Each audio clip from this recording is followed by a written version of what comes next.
washabihi ajma'in, amma ba'du. Baiklah Bapak Ibu peserta dari diseminasi yang kita laksanakan pada hari ini, yaitu pada tanggal 11 Juni 2024. Semoga segera kita akan mulaikan. Sebelum itu mari kita panjatkan puja beserta puji syukur kepada Allah SWT bahwa dengan rahmat yang telah diberikan oleh Allah kita bisa berkumpul untuk melaksanakan kegiatan kita pada siang hari ini. Selawat serta salam kita aturkan kepada junjungan alam Nabi besar Muhammad sallallahu alaihi wasallam. Semoga dengan sering-sering kita berselawat kepada beliau kita mendapatkan syafaatul uzma di hari kiamat. Allahumma shalli ala sayyidina Muhammad wa ala ali sayyidina Muhammad. Baiklah, sebelum kita mulai kegiatan kita pada siang hari ini, mari kita dengan sama-sama berdoa kepada Allah SWT. Semoga kegiatan kita pada siang hari ini diberikan keberkahan dari Allah Subhanahu wa taala. Bismillahirrahmanirrahim. Fatihah.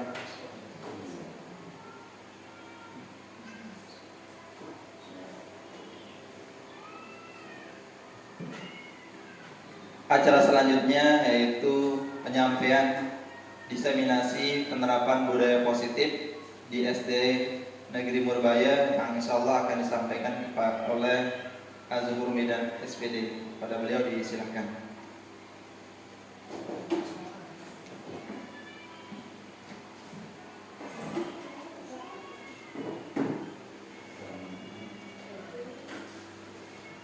Bismillahirrahmanirrahim. Assalamualaikum warahmatullahi wabarakatuh. Waalaikumsalam warahmatullahi wabarakatuh. Alhamdulillahirabbil alamin. Puji syukur kehadirat Allah Subhanahu wa taala atas limpahan nikmat karunia hingga pada saat ini kita masih diberikan kesehatan, keafiatan sehingga dapat melaksanakan tugas rutinitas kita sebagai insan pendidik. Selawat dan salam luka kita aturkan di junjungan alam Nabi besar kita Muhammad sallallahu alaihi wasallam. Allahumma shalli ala sayyidina Muhammad wa ala sayyidina Muhammad. Bapak dan Ibu guru yang saya hormati, sebelumnya penyampaian ini seadanya saja. Ya, mudah-mudahan tidak mengurangi nilai yang akan disampaikan. Kemudian bukan maksud untuk menggurui juga. Jadi kebetulan saja saya di sini sedang belajar juga dan lebih dahulu mempelajari. Ke depan Bapak Ibu guru juga harus terbiasa dengan kegiatan seperti ini karena informasinya dari PMM ada aksi nyata. Ya, kalau Bapak Ibu guru menjadi pemateri maka harus disampaikan juga melalui video bukti aksi nyatanya, dan Bapak Ibu guru dituntut untuk membuat satu akun YouTube ya, untuk melaksanakan kegiatan ini termasuk kegiatan pembelajaran. Demikian ya. Baik Bapak dan Ibu guru, kita mulai saja acara kita pada siang pagi menjelang siang ini. Jadi sebagaimana biasa, sebelum memulai kegiatan sesuai dengan panduan kurikulum kita sekarang, bahwa dalam setiap kegiatan termasuk pembelajaran kita dituntut untuk membuat kesepakatan, namanya kesepakatan kelas, di mana kesepakatan ini nanti dalam pelaksanaannya di sehari-hari yang membuat kesepakatan itu adalah Bapak dan Ibu guru bersama siswa-siswanya. Jadi ide kesepakatan itu muncul dari peserta didik kita, bukan kita yang membuat peraturan. Jadi peraturan itu dibuat bersama, itu namanya kesepakatan kelas.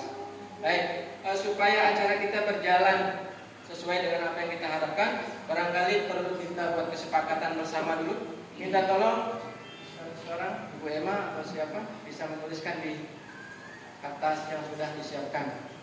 Ya, Bapak Ibu guru boleh mengajukan kira-kira hal-hal apa saja yang boleh dan tidak boleh kita lakukan selama kegiatan ini berlangsung untuk kita laksanakan bersama.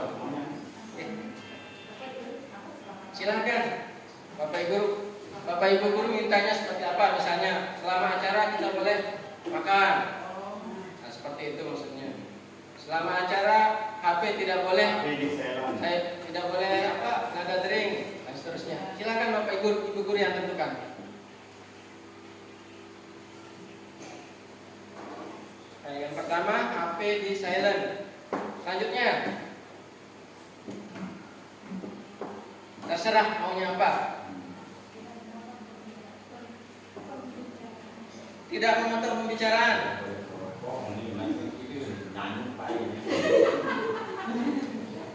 Terserah ya. Dilarang merokok. Karena cuma satu orang yang merokok di sini. Dan insya Allah tidak merokok juga di sini sekarang. Selanjutnya, ya, tidak boleh merokok. Ada lagi?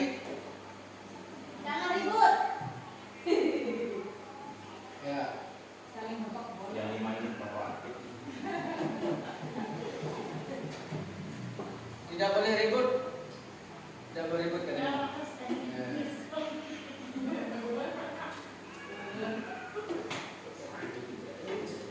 Tidak boleh ribut. Tidak boleh ribut. Tidak boleh ada anak kecil mengintip. Ya. Itu saja. Ya. Baik. Terima kasih memang. Ya. Jadi hal-hal ini nanti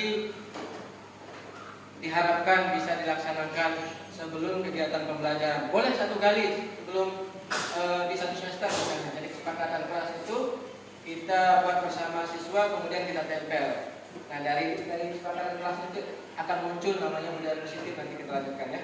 Baik. Berikutnya, jadi dalam agenda kita pada pagi hari ini sebenarnya ada 7 hal yang kita bahas, tapi mengingat waktu, ketujuhnya mungkin tidak bisa kita sampaikan. Saya sampaikan. Kita ambil garis besarnya saja nanti. Baik. Bapak dan Ibu guru, jadi saat ini kita dituntut untuk merubah paradigma belajar kita karena kurikulum kita sudah berubah juga. Ada yang mau berpendapat apa itu paradigma?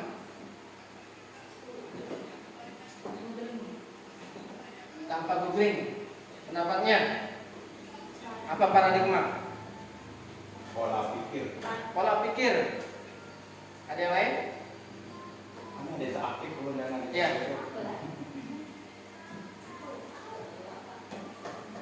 Tidak tahu atau lupa? Baik, jadi paradigma itu adalah sebuah keyakinan yang kita percayai, itu yang memotivasi kita untuk melakukan sesuatu. Jadi kepercayaan atau keyakinan yang sudah menjadi darah daging, sehingga itu yang memotivasi kita untuk melakukan sesuatu. Yang termasuk di kurikulum Merdeka ini kan ada paradigmanya. Mengapa dia harus belajar seperti itu? Jadi tujuannya jelas, ya. Baik. Jadi dalam membangun budaya positif, sekolah itu harus menyediakan lingkungan yang positif juga, lingkungan yang aman, nyaman, dan sebagainya, supaya tercipta pembelajaran yang menyenangkan. Baik, kita dalam era merdeka belajar. Tanpa bantuan googling, Bapak Ibu silakan berpendapat apa yang dimaksud dengan merdeka belajar. Kita sering dengar merdeka belajar, merdeka belajar. Kadang-kadang ada yang salah artikan. Lebih tak milih. Sebenarnya apa yang dimaksud dengan merdeka belajar? Belajar tanpa ada tekanan. Belajar tanpa ada tekanan, bagus. Lagi. Belajar dengan suasana yang menyenangkan. Belajar dengan suasana yang menyenangkan. Nah, jadi merdeka belajar itu adalah kegiatan belajar di mana siswa memiliki kebebasan berpikir dan berekspresi. Jadi tanpa ada tekanan, betul, dari tanpa ada tekanan. Siswa kita kan beda-beda karakter. Ada yang karakternya bisa cuma dengan mendengarkan. Ada yang sambil main-main. ada yang sambil apa istilahnya goyang-goyang kaki, tapi jangan sambil tidur kan. Ya, jadi nanti ketika ada peserta didik kita seperti itu, maka kita harus memfasilitasi, bukan menurut kehendak kita bahwa mereka harus diam, mereka harus seperti model pembelajaran tempo dulu. Apa namanya? Lipat tangan di atas meja, perhatian ke depan. Nah, jadi hal seperti itu tidak kita laksanakan di era Merdeka Belajar. Sesuai dengan tujuan pendidikan menurut Ki Hajar Dewantara, bahwa pendidikan itu adalah menuntun segala kodrat yang ada pada anak agar mereka dapat mencapai keselamatan dan kebahagiaan yang setinggi-tingginya sesuai dengan kodrat alam dan kodrat zaman. Ini yang paling penting, kodrat alam dan kodrat zaman. Seperti yang disampaikan tadi, kodrat alamnya anak ini suka usir, suka apa namanya, sambil goyang-goyang kaki, belajar sambil sedikit tersiul-siul, tidak apa-apa ya, karena memang kodratnya seperti itu. Ada ya anak yang dalam menerima pelajaran cepat sekali tanggap, ada yang lamban, ada yang sangat lamban, karena memang itu sudah kodrat alamnya. Bahasa sasaknya mulai turunan, mulai dan itu yang kita hadapi di pembelajaran sehari-hari. Kemudian kodrat zaman kita sudah beda sekarang sama anak-anak. Dulu kita masih ukuran anak SD, sekarang kelas 1 sampai kelas 5 itu kita masih termono-mono ikut kelompok, belelehan kadujani, pihak pelosok-pelosokan. Sekarang zamannya beda, pakai HP, main HP, main gadget. Kita tidak larang mereka, tapi kita batasi, kita kontrol. Karena zamannya tidak terganggu, karena main HP, kau main HP. Nah, justru itu yang akan kita jadikan sebagai bahan atau media pembelajaran. Bagaimana guru kreatif nanti mendesain pembelajaran melalui HP, misalnya buat kuis yang akan seolah-olah mereka main game di rumah, tetapi mereka sedang mengerjakan tugas sekolah. Ada namanya Kazok, dan sekarang aplikasi seolah-olah game yang biasa kalau ada pelatihan kita memberikan semacam itu ya, semacam game, semacam quiz-quiz, quizzes dan sebagainya, betul, quizzes dan sebagainya. Ada aplikasinya. Baik, kita lanjutkan ke budaya positif sesuai dengan tema kita hari ini. Budaya positif itu adalah sebuah nilai kebajikan yang menjadi keyakinan dan akhirnya menjadi karakter atau ciri khas dalam sebuah komunitas. Jadi masing-masing lembaga, masing-masing komunitas disilahkan membuat budaya positif sesuai dengan tujuan visi misi sekolahnya. Banyak sekali contoh budaya positif. Antara lain senyum. Ya. Jadi di sekolah harus kita budayakan senyum. Ya. Senyum ya. Ya, ini senyumnya bikin meleleh anak muridnya. Jadi dengan siapa saja harus kita senyum, terutama dengan rekan-rekan di sekolah dan siswa-siswa kita. Enggak nyebang-nyebang. Kedesor. Kemudian budaya salam. Insya Allah ini sudah kita jalankan di sekolah. Ke depan mungkin ada budaya-budaya yang harus kita tonjolkan lagi, kita buat di sekolah ini supaya seperti tadi sekolah kita punya ciri khas budaya positifnya, senyum, salam, sapa dan sebagainya. Baik. Jadi budaya positif itu muncul dari disiplin. Sekali lagi Bapak Ibu, apa yang dimaksud dengan disiplin? Konsisten melakukan sesuatu. Ada lagi? Menurut Bapak Ibu, disiplin itu apa artinya? Bisa dengan contohnya. Bu Fitri?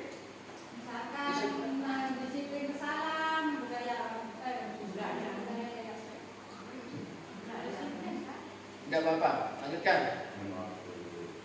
Tepat waktu. Ya, datang tepat waktu, bangun tepat waktu. Betul.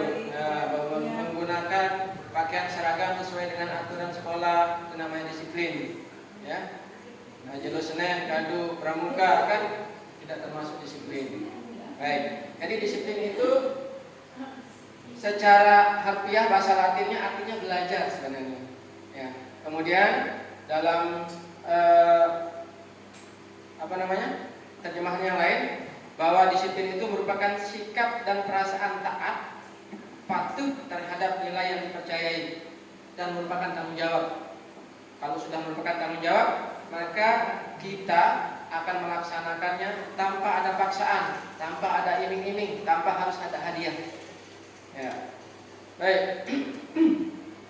Dari disiplin maka akan muncul namanya disiplin positif, di mana pengertiannya disiplin positif adalah suatu pendekatan untuk menerapkan disiplin dari dalam diri anak tanpa hukuman dan tanpa hadiah.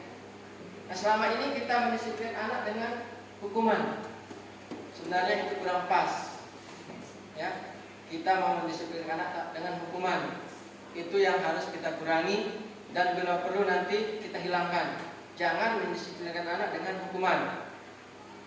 Contoh, mendisiplinkan anak dengan hukuman, anak tidak mengerjakan PR. Kita suruh lari keliling lapangan, suruh bersih WC. Nah, itu namanya mendisiplinkan dengan hukuman. Dan tanpa hadiah. Ya, seharusnya tanpa hadiah.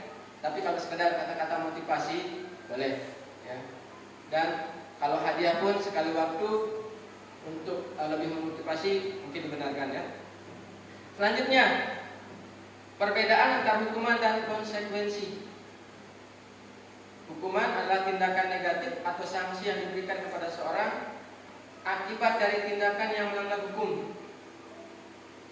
Dari segi tujuan, hukuman itu sering bertujuan untuk memberikan efek jerah. Apa bentuk hukuman? Denda, penjara, kerjaan sosial, dan sanksi lainnya. Sementara konsekuensi adalah merujuk pada hasil atau dampak dari suatu tindakan, merupakan positif atau negatif. Konsekuensi itu bersifat alamiah. Ya, saya rasa tidak perlu saya jelaskan terlalu banyak apa bedanya hukuman dan konsekuensi. Mari kita pelajari kasus ini. Yang pertama, ada kasus Ali dinyatakan bersalah atas tindakan pidana pencurian, lalu dijatuhi penjara selama beberapa tahun. Menurut Bapak Ibu, hukuman atau konsekuensi? Hukuman. Ira teratur berolahraga dan menjaga pola makan sehat sehingga mengalami peningkatan kesehatan fisik maupun mental. Konsekuensi. Seseorang yang merusak properti orang lain, kemudian disuruh membayar ganti rugi. Hukuman konsekuensi. Hukuman konsekuensi. Hukuman konsekuensi. Baik. Kemudian Ibu Ida lari di lapangan karena tidak ikut piket. Ibu Ida disuruh lari keliling lapangan. Konsekuensi atau hukuman? Hukuman. Baik. Adi lupa mengerjakan PR. Kemudian orang tuanya meminta anaknya untuk menulis kata sebanyak-banyaknya. Saya tidak akan lupa mengerjakan PR lagi. Hukuman. Ada yang pernah melakukan seperti ini? Ada. Saya pernah juga. Beberapa tahun yang lalu. Ketika anak tidak mengerjakan tugas, maka salah satu caranya saya minta untuk menulis kurang lebih kata seperti ini. Saya tidak akan lupa mengerjakan tugas lagi sebanyak-banyaknya sampai 1-2 halaman. Ibu Meli memberikan nilai 50 pada ulangan matematika ITA. Hukuman konsekuensi. Konsekuensi. Kita lihat Bapak Ibu jawabannya. Jadi alhamdulillah, kalau Bapak Ibu sudah tahu apa itu hukuman dan konsekuensi, maka seharusnya sebagai pendidik kita bukan lagi penghukum. Nah, dari mana konsekuensi ini? Dari peraturan yang sudah kita buat, dari kesepakatan itu. Ya, itu maksudnya. Baik, kita lanjutkan. Bapak Ibu, kita di abad 21, paradigma, ya, abad 21, tantangan pendidikan kita sangat-sangat sulit, terutama kita sebagai pendidik. Kita diharapkan menjadi pendidik yang menuntun anak supaya bisa berpikir kritis, menggali kreativitas, anak mampu berkolaborasi, berkomunikasi, memecahkan masalah, dan melakukan literasi secara digital. Ke depan Bapak Ibu, kita di sekolah ini semoga bisa membuat suatu program literasi digital, karena kita ada media, kita punya Chromebook. Jadi anak-anak di sana kita latih literasi digitalnya, bagaimana mereka bisa mengoperasikannya. Ya, jadi saya ulang tadi, kita dituntut untuk menuntun. Jadi Bapak Ibu guru ini bukan sekedar mengajar. Kita diibaratkan sebagai seorang petani sekarang. Petani kalau bercocok tanam, apa yang dilakukan dengan tanamannya? Merawat, menjaga, menyiram, sehingga hasil yang diharapkan akan tercapai. Demikian juga anak. Jadi nanti kan seperti yang disampaikan di awal, anak-anak itu ibarat tanaman. Tanaman itu beda-beda. Kalau tanam jagung beda dong perawatannya dengan tanam padi, ya, dan seterusnya. Tapi tetap semangat Bapak Ibu, meskipun tanggung jawab kita besar, tugas kita berat di era global ini. Nah ini dia, kita dituntut untuk menuntun anak itu menjadi orang yang bisa memecahkan masalah sendiri, mencari solusi, entah apapun caranya. Ya, tidak harus dengan apa yang sudah kita patok sendiri. Kalau selama ini kan, ini tarik anak. Kita contoh untuk untuk materi lingkaran misalnya. Di kelas 6, kadang-kadang, kita tidak menuntun anak bagaimana dia menemukan apa yang dimaksud dengan pi. Kita langsung tulis, anak-anak rumus luas lingkaran adalah pi kali r kali r. Anak-anak tidak ngerti apa itu pi. Nah itu yang kita tuntun, bagaimana dia menemukan pi. Ya, tidak menemukan rumus. Bisa saja nanti dia menemukan istilah sendiri atau rumus sendiri, tapi tujuannya sama. Ya. Kemudian bisa berpikir dan mencari solusi atas masalah-masalah yang mereka hadapi, baik di sekolah maupun dalam kehidupan sehari-hari. Saya lanjutkan. Ini tidak ada keterkaitan lagi dengan kebutuhan dasar manusia, sangat terkait dengan budaya positif. Secara umum, manusia itu membutuhkan 5 hal. Yang pertama, mereka membutuhkan kesenangan. Semua orang butuh senang. Ya. Membutuhkan cinta kasih dan diterima. Jangan sampai nanti ada anak-anak didik kita yang kita seolah-olah dianaktirikan. Ada si tekanan lalu, nilai terus bagus, sementara sebengel-bengel aja lengis sudah nilai. Itu maksudnya harus diterima. Kemudian manusia itu membutuhkan penguasaan. Apa itu penguasaan? Terhadap hak miliknya. Malah sibuk dengan teman berjorak-jorak, teman dengan olahraga, tapi terlarang olahraga.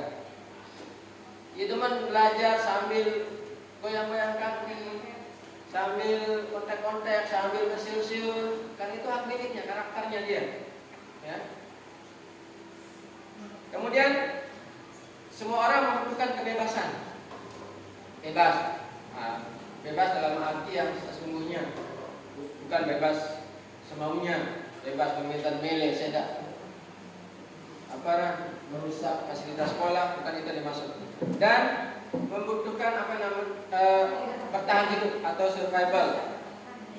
kebutuhan bertahan hidup ini antara lain makanan, pakaian, dan sebagainya. Baik. Kita lanjutkan.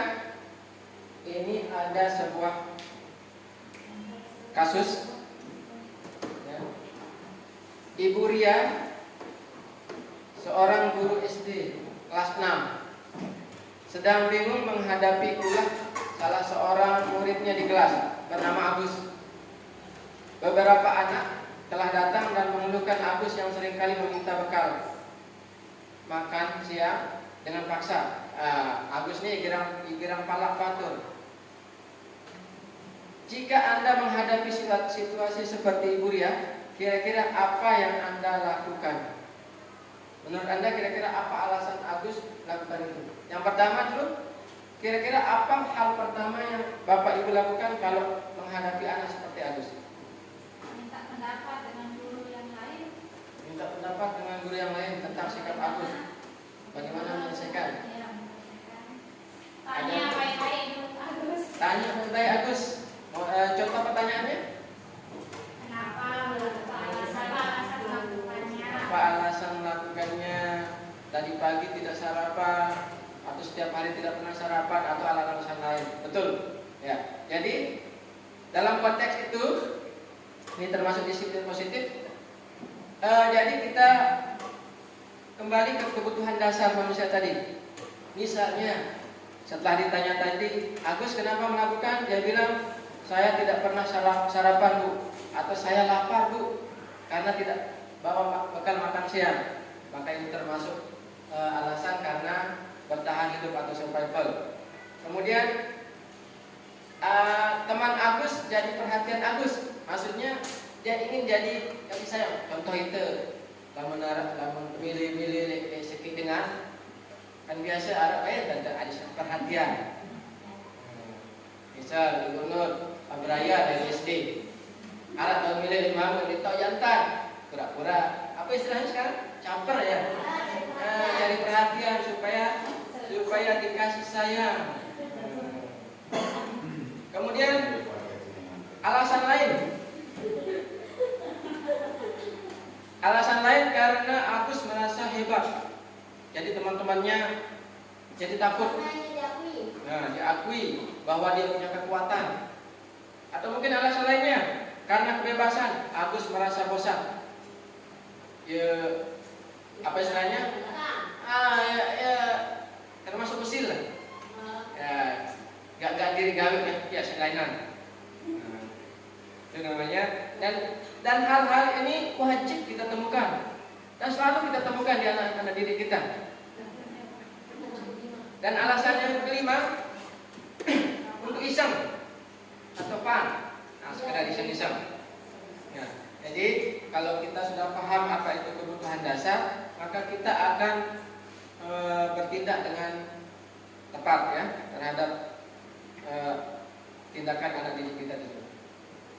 Baik, berdasarkan teori perilaku, teori motivasi perilaku, jadi ada dua jenis motivasi untuk karena melakukan sesuatu. Yang pertama motivasi eksternal atau motivasi dari luar. Yang kedua adanya motivasi dalam diri atau motivasi internal. Nah, ini yang paling bagus sebenarnya adalah adanya motivasi dalam diri anak tersebut untuk melakukan sesuatu. Jadi bukan karena ada sesuatu, misalnya karena ingin disanjung teman dan sebagainya. Ya, baik, kita refleksi sedikit Bapak Ibu Guru, ketika kita menghadapi anak didik kita dengan beragam kasus, kira-kira posisi kita saat ini di mana? Misalnya, apakah kita seperti ini? Lebih sering mana? Lebih sering seperti ini, atau yang begini? Atau yang begini? Kacamatanya, karena tidak jelas dari belakang. Yang pertama, ini ilustrasi bahwa seorang guru menghardik atau mengucapkan kata-kata yang keras ketika ketika siswanya melakukan kesalahan. Yang kedua, ilustrasinya guru penghukum. Yang ketiga, ilustrasinya guru merangkul, membelai, memberikan kasih sayang. Baik. Kaitan dengan itu, ya, yang ketiga, mana yang lebih banyak? Jadi mari kita ya, introspeksi diri lah sekarang ya. Kira-kira mana yang paling banyak? Baik, ini kaitan erat dengan apa yang disebut dengan posisi kontrol guru. Nah, Bapak Ibu guru, kita sudah dikelompokkan ke dalam 5 posisi menurut ahli ilmu. Yang pertama, posisi kita sebagai penghukum. Apa itu penghukum? Seorang penghukum bisa menggunakan hukuman fisik maupun verbal. Orang-orang yang menjalankan posisi penghukum sentiasa mengatakan bahwa sekolah memerlukan sistem atau alat yang dapat lebih menekan murid-murid lebih dalam. Guru-guru yang menerapkan posisi penghukum biasanya berkata, "Ayo, patuhi aturan saya," atau "Awas ya, kamu ini salah melulu." Selalu kamu yang begitu. Iya, itu namanya penghukum. Baik. Yang kedua, pembuat rasa bersalah. Posisi yang kedua, membuat rasa bersalah. Pada posisi ini, guru akan bersuara lembut, kedengarannya lembut. Biasa dilakukan membuat rasa bersalah, biasanya berceramah menunjukkan kekecewaan mendalam. Ruwet doang. Halo Sulimuni. Contoh-contoh katanya, ibu sangat kecewa sekali dengan kamu. Berapa kali bapak katakan? Gimana coba kalau orang tua kamu tahu kalau kamu berbuat begitu? Seperti itu ucapannya. Bagaimana kalau bapak mau tahu kalau kamu berbuat begitu? Sebenarnya kata-katanya halus, tapi itu akan membuat mental anak kita menjadi down. Ya, akan membuat mereka menjadi semakin merasa bersalah. Posisi yang ketiga, sebagai teman. Nah, sebagai teman. Di posisi ini biasanya guru akan humor. Kemudian akan contoh kata kalimatnya, "Ayo nak, bantulah bapak. Ayolah, bantulah ya demi ibu. Ayo bantu ibu nanti di mana kelas sekolah." Itu posisi teman. "Ayo, ingat enggak bantuan bapak selama ini? Ya sudahlah, tidak apa-apa, nanti ibu bantu bereskan." Itu sebagai teman. Kemudian yang keempat, posisinya sebagai pemantau. Nah, ini posisi yang diharapkan kita sebagai pemantau. Tapi hati-hati Bapak Ibu guru, kita memantau itu berdasarkan kesepakatan yang kita telah buat bersama di awal tadi, itu namanya memantau.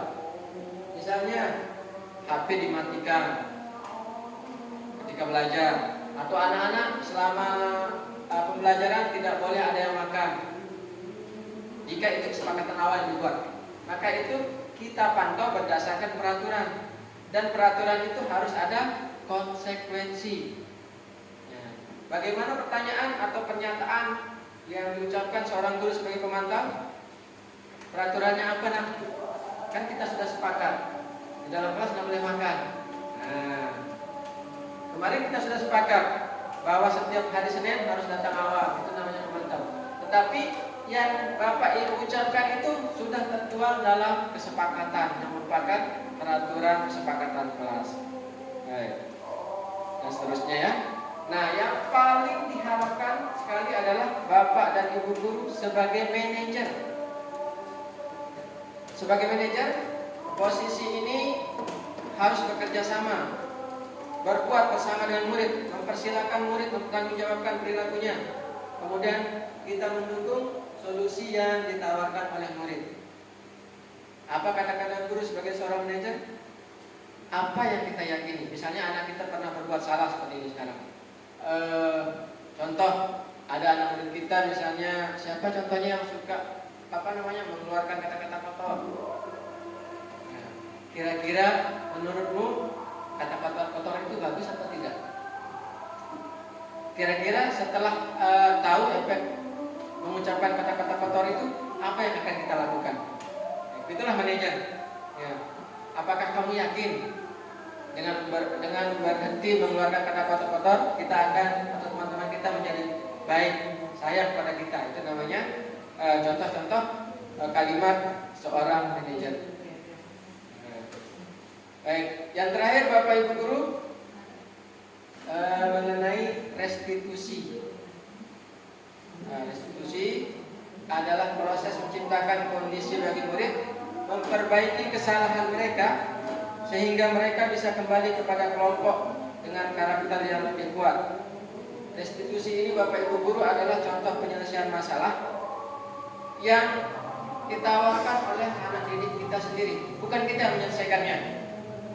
Jadi nanti kita kesepakati siapa saja yang mempunyai masalah, maka mereka yang menyelesaikan masalah. Contoh seperti tadi, ada anak yang mukanya tercoreng oleh buku temannya.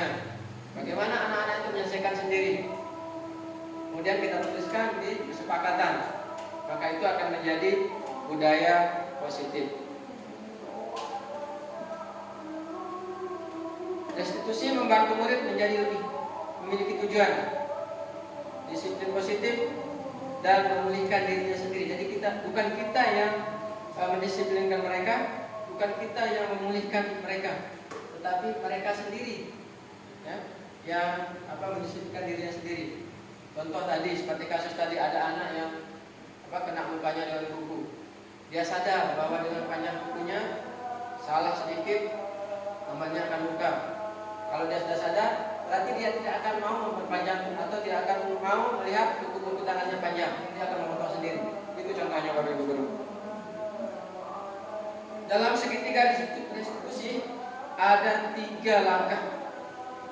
Yang pertama, menstabilkan identitas. Nanti contoh-contohnya. Kemudian memvalidasi tindakan yang salah. Lalu menanyakan keyakinan. Ada contoh kasus.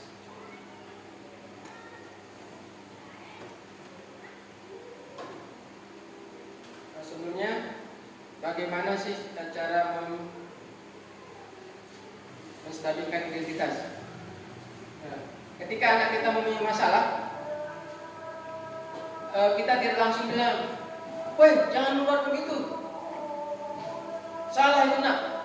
Kamu kejam sekali," dan sebagainya. Jadi pertama yang harus kita lakukan, stabilkan identitas. Misalnya, berbuat salah itu hal manusiawi, ya, tidak ada manusia yang sempurna. Baik. Kemudian kita kasih penguatan, kita pasti bisa menyelesaikan ini. Dan kalau kamu menyalahkan dirimu sendiri terus menerus, apakah kamu bersikap baik pada dirimu sendiri, dan seterusnya. Berikutnya, yang namanya validasi kebutuhan.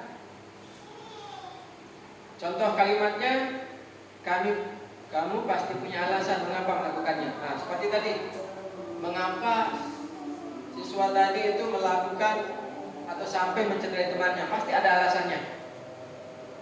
Kemudian, apa yang penting sehingga dia melakukan itu? Itu namanya validasi kebutuhan. Selanjutnya, apakah kamu bisa melakukan dengan lebih baik besok lagi? Atau kita tawarkan, apakah kamu berhenti melakukan seperti itu? Itu namanya validasi kebutuhan. Yang terakhir, menanyakan keyakinan. Contoh kalimatnya, kira-kira dengan tidak berbuat itu, apa yang kita sepakati atau bagaimana cara menyikapinya? Itu dituangkan dalam kesepakatan kelas. Misalnya ada teman anak-anak kita yang tidur ketika pembelajaran, kita tanyakan, ya, nah, kamu selalu tidur dalam kelas. Kira-kira kalau kamu tidur di dalam kelas seperti itu, apa yang akan kamu dapatkan? Bagaimana perasaanmu? Atau kalau ada seorang anak yang selalu usil, bikin ribut di kelas, bagaimana perasaan temanmu yang mau belajar sementara kamu ribut? Selanjutnya kita tanyakan, bagaimana cara menyelesaikannya? Nanti anak-anak mungkin akan menawarkan solusi. Kita buat peraturan, Pak, di dalam kelas tidak boleh ribut. Nah, itu namanya menanyakan keyakinan. Sebagai penutup, Bapak Ibu, ini ada contoh kasus. Anak ini bernama Sabrina. Ia telat bangun, kemudian terburu-buru sampai di sekolah. Karena terburu-buru, akhirnya di gerbang sekolah dia baru menyadari bahwa sepatu yang dia gunakan sepatu hitam. Dia tidak menggunakan sepatu hitam seperti yang ada di peraturan sekolah. Di Sabrina sekolah terlambat.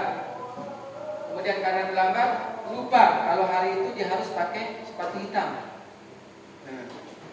Lalu ditegur sama Bapak Lukman, karena kebetulan Pak Lukman sedang piket hari itu.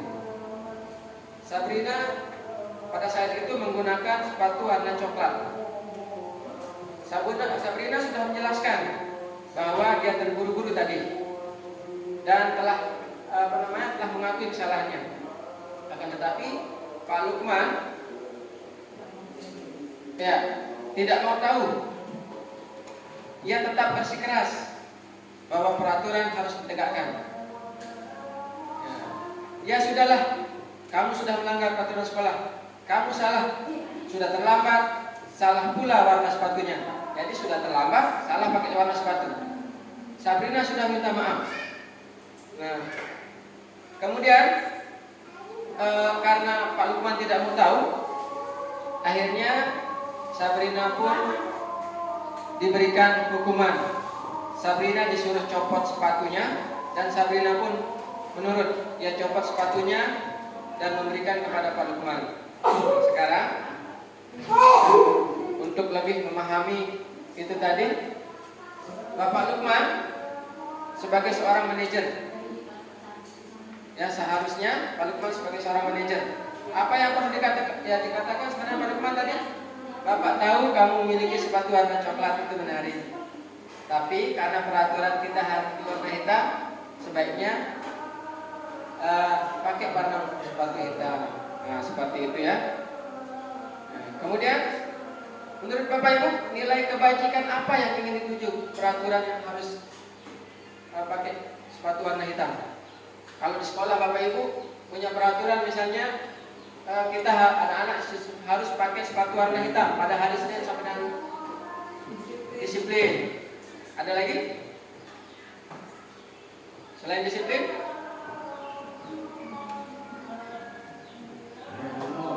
Selain disiplin, kita misalnya buat peraturan Senin sampai Kamis anak-anak harus pakai warna hitam sepatunya. Selain disiplin apa lagi? Seragaman. Luar biasa. Ya. Kemudian, apakah Anda setuju dengan tindakan Pak Lukman tadi? Tidak. Yang Pak Lukman tadi kan suruh Sabrina mencopot sepatunya. Jadi ketika sekolah sepatu coklat itu ditanggalkan. Kemudian pada saat sekolah Sabrina tidak pakai sepatu. Seharusnya ya dibiarkan saja dulu, dimaafkan saja untuk besok selanjutnya jangan lakukan hal seperti itu lagi. ya sudah masuk ke validasi tindakan tadi, kemudian sudah melakukan kegiatan restitusi. Ya, demikian Bapak Ibu. Mudah-mudahan apa yang saya sampaikan secara singkat ini, meskipun kurang lengkap, mudah-mudahan bisa ada manfaat untuk kita semua. Ya, sekali lagi terima kasih atas perhatiannya. Mohon maaf karena menyita waktu Bapak dan Ibu guru. Saya akhiri dengan ucapan wabillahi taufiq wal hidayah. Assalamualaikum warahmatullahi wabarakatuh.